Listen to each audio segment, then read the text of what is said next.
ఏమైందని బాగే అడగటంతో, "అమ్మా! శివుడికి పెట్టిన పువ్వు కింద పడిపోయిందమ్మా. ఉండమ్మా నేను తీస్తానని" బుజ్జమ్మ వెళ్తూ ఉంటుంది.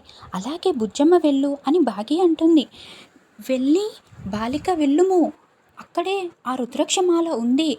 దాన్ని నువ్వు తాకాలి. నీ శక్తులు నువ్వు తిరిగి తెచ్చుకోవాలి" అని గుప్తా గారు చాలా ఆతృతంగా చూస్తూ ఉంటారు.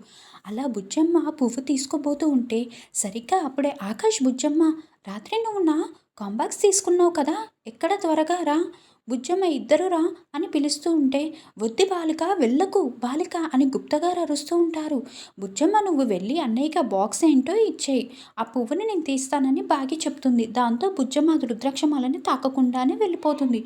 అయ్యో, ఆ ప్రచండ చేతులు ఈ బాలికని కాపాడడం ఎలా అని గుప్తా గారు కంగారు పడుతూ ఉంటారు.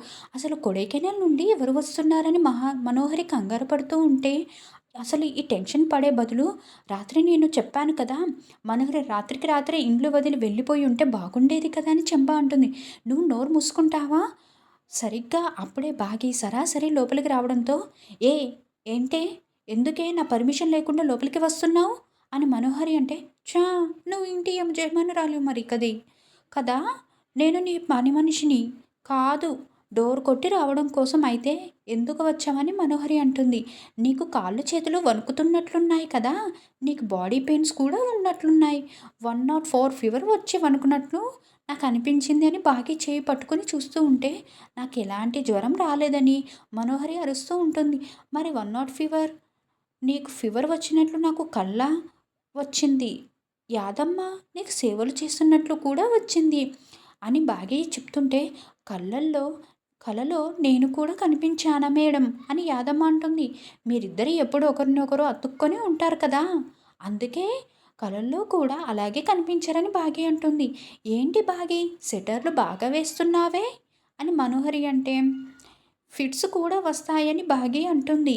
"నాకు ఎలాంటి ఫిట్స్ రావు. ఎందుకు వస్తాయని" మనోహరి అంటే, "ఆల్రెడీ నువ్వు వణికిపోతున్నావు మనోహరి. నీ వణుకు నాకు తెలిసిపోతుంది. ఈరోజు నీ పాపాలన్నీ అనుభవించే రోజు వచ్చేసింది మనోహరి" అని బాగి చెప్తుంటే, "ఏంటే బెదిరిస్తున్నావా?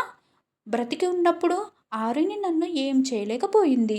చచ్చిన తర్వాత, దయ్యమైన తర్వాత కూడా నన్ను కొంచెం కూడా టచ్ చేసి ఏం చేయలేకపోయింది. ఇక నువ్వేంటే నన్ను చేసేది" అని మనోహరి అంటే, "చూడు మనోహరి, ఈరోజు నీ పాపాలని బయటపడిపోతాయి. ఖచ్చితంగా ఆయనకి నిజం తెలిసిపోతుంది. అప్పుడాయన చేతిలో నువ్వు కుక్క చావు చస్తావు. నా మాట విని నీకు శిక్ష పడకుండా ఉండాలంటే ఇక్కడి నుండి పారిపోవడం బెటర్. లేదంటే జైల్లో చిప్పకూడు తినాల్సి వస్తుంది" అని బాగి అంటుంది. "జైల్లో చిప్పకూడు అయితే తినదు.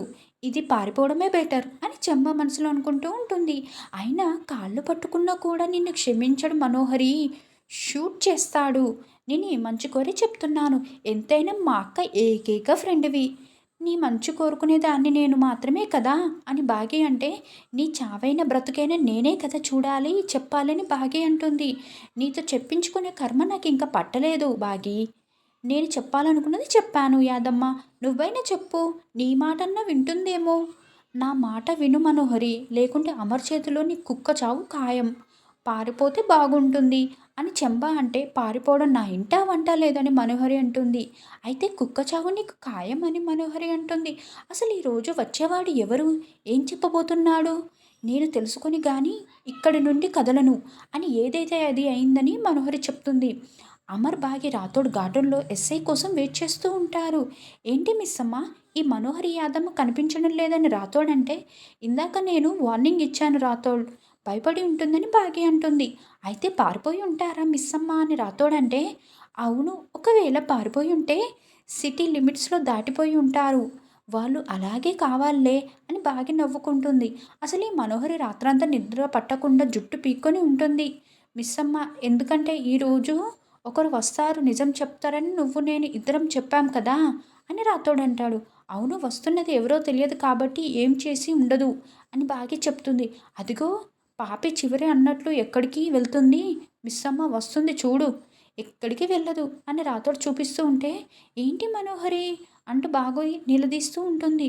"వస్తున్నది ఎవరో నేను తెలుసుకునేదాకా ఎక్కడికి వెళ్ళనని" మనోహరి చెప్తుంటే, "అవునులే పాపి, చేరాయువి అంటూ అంత తేలిక ఎందుకు వెళ్తావులే నువ్వు. చేసిన వాటన్నిటికీ కృంగి కృషించి నశించిపోవాలి కదా! నీకు కుక్క చావు ఖాయం అంటూ భాగి అంటుంది. అలాంటి పరిస్థితి వస్తే ఎలా తప్పించుకోవాలో నాకు బాగా తెలుసు అని మనోహరి వెక్కిరిస్తుంది. నువ్వు అంత తేలిగ్గా తప్పించుకోలేవు మనోహరి. ఇప్పుడు వస్తున్నది నీకు మరణ శాసనం. రాసే యముడు అని భాగి అంటుంది. ఎస్ఐ గారు దిగి లోపలికి వస్తూ ఉంటాడు. మనోహరి వణికిపోతుంది టెన్షన్‌తో. రండి ఎస్ఐ గారు అని అమర్, భాగి అతన్ని లోపలికి తీసుకువస్తారు. అప్పుడే చెంబ మనోహరి దగ్గరికి వచ్చి అతను ఎవరు అని అడగడంతో కొడైకెనాల్‌లో ఎస్ఐ అని నా గురించి మొత్తం తెలుసు అని మనోహరి గతం గుర్తుకు చేసుకుంటూ ఉంటుంది. అయితే గేటు తెరిచి ఉంది. మనోహరి పారిపో, ఏ బస్సో ట్రైనో ఎక్కి పారిపో మనోహరి, ప్రాణాలు దక్కించుకో అని చెంబ చెప్తుంటే నేను పారిపోయే రకం కాదు అని మనోహరి అంటుంది. అయితే నీకు అమర్ చేతిలో ఈరోజు కుక్క చావేనా అని చెంబ అంటుంది. నేను చాలాసార్లు తప్పించుకున్నాను, ఇప్పుడు కూడా తప్పించుకుంటాను, చూస్తూ ఉండు అని మనోహరి చెప్తుంది. కాఫీ తీసుకోండి ఎస్ఐ గారని భాగి ఇస్తుంది. ఇప్పుడు ఇతను ఎందుకు వచ్చారు అమర్ అని మనోహరి అడగడంతో కొడైకెనాల్లో జరిగిన సంఘటనలు నాకు గుర్తు చేయడం కోసం ఈరోజు మొత్తం నిజాలు బయటికి వస్తాయని అమర్ అంటాడు. ఉంటుంది బలవంతంగా. ఇప్పుడు బలవంతంగా అమర్ గుర్తు అయితే చేసుకుంటే అంటే చాలా అది ప్రమాదం. కాదు భాగి. వద్దు డాక్టర్ అమర్ అని బలవంతంగా మనోహరి గుర్తు చెప్తుంది. చేసుకోకూడదు. పర్వాలేదు అమర్ ప్రాణాలకు మనోహరి, ప్రమాదం అని కొంచెం చెప్పారు కొంచెంగా కదా. మొత్తం అమ్మకి గతం గుర్తుకు ఏదైనా వస్తుంది అయితే కదా. ఈ ఈ ఫ్యామిలీలో ఫ్యామిలీలో ఏమైపోవాలి అది తెలియాల్సిందే. ఏం నా పర్వాలేదు ఆవిడని మనోహరి. చంపింది ఎవరు, నేను నా ఫ్యామిలీని టార్గెట్ డేట్ చేస్తుంది చేస్తానని ఎవరు, చెప్తాను నాకు మొత్తం తెలియాల్సిందే. సీన్ టు అని సీన్ అమర్ చెప్పండి అంటే ఎస్ఐ గారని అది అమర్ కాదు చెప్తాడు. అమర్, నీ ప్రాణాలకి ప్రమాదం అని అరుంధతి గారు మనోహరి ఎలా అంటుంది. చనిపోయారో నాకు ఒక్క తెలుసుకోవడం కోసం కొడైకెనాల్ ఇన్సిడెంట్ రోజు తప్పించి మొత్తం ఆ గతం రోజు గుర్తుకు కొడైకెనాల్కి వచ్చింది మనోహరి. వచ్చారు. ఏం గుర్తొస్తుందా సార్ పర్వాలేదు అని అని ఎస్ఐ అమర్ చెప్పగానే చెప్పడంతో సార్ గుర్తొస్తుంది. నేను ఆ రోజు మా ఇంటి దగ్గరికి వెళ్ళాను, రాతో టెన్షన్ పడుతూ పిల్లలు ఉంటాడు. గడిపిన జ్ఞాపకాలు భాగి మొత్తం అయితే గుర్తు వెంటనే చేస్తుంటాను అంటే మీకు అని మొత్తం అమర్ వచ్చిందా, చెప్తుంటే సార్ ఏం ఆ వచ్చాయి తర్వాత మీరు సార్ దారిలో అని వస్తుంటే భాగి మీ చాలా మేడంకి టెన్షన్ పడుతూ యాక్సిడెంట్ చేసిన బాధపడుతూ లారీ డ్రైవర్ అడుగుతూ ఉంటుంది. చూడండి అంటే సార్ గుర్తు ఆరోగ్యం చేసుకోండి, పిల్లల గురించి అతన్ని మీరే గుర్తుకు హాస్పిటల్కి వచ్చిందని పంపించారు. చెప్పాను అప్పుడు కదా అతను మీ మిస్ అమ్మ వైఫ్ని చంపింది అని అమర్ ఎవరో వాళ్ళ చెప్తాడు. పేరు చెప్పారు. అంతేనా మీరు సార్, ఆ పేరు ఇంకేం గుర్తుకు తెలుసుకున్న రాలేదని తర్వాత బాగి నాకు కాల్ బాధపడుతూ చేశారు. అడుగుతూ వాళ్ళ ఉంటుంది. గురించి మొత్తం లేదు డీటెయిల్స్ మిస్ అమ్మ, చెప్పమని నన్ను అవి పిలిపించి మరీ గుర్తు అడిగారు. చేసుకోవడమే ఎస్ఐ గారిని గుర్తొస్తుందా సార్ అని పిలిపించానని అడుగుతూ అమర్ చెప్తూ ఉంటే చెప్తాడు. ఆ ఎస్ఐ గుర్తొస్తుంది గారు అని అని అమర్ అమర్ అంటాడు. అంటుంటే సార్ అది ఆ కాదు పేరు అమర్, మరి నేను చెప్పిన వద్దా? మాటలు అన్నీ వద్దు కూడా అమర్, గుర్తు వచ్చాయా? మనోహర్ ఆ అడ్డుపడుతూ వ్యక్తి పేరు ఉంటుంది. ఏంటో మీకు మీరు గుర్తుకు ఎందుకు వస్తుందా సార్ అడ్డుపడుతున్నారని చెప్పండి సార్ రాథోడ్ అని అంటే ఎస్ఐ అడుగుతూ ఆయన ఉంటే వద్దు, ఇక అమర్ తల పట్టుకొని అమర్ నీకేమన్నా కుప్పకూలిపోతూ అవుతుంది, ఉంటాడు. వద్దు అయితే ఆ పేరు అనేసి అన్నది చెప్తూ ఉంటుంది. అమ్మకి గుర్తు వస్తుందా అమర్కి లేదా అనేది రానున్న ఎపిసోడ్లో చూద్దాం. Thank you. Like, share, subscribe. Wish you all.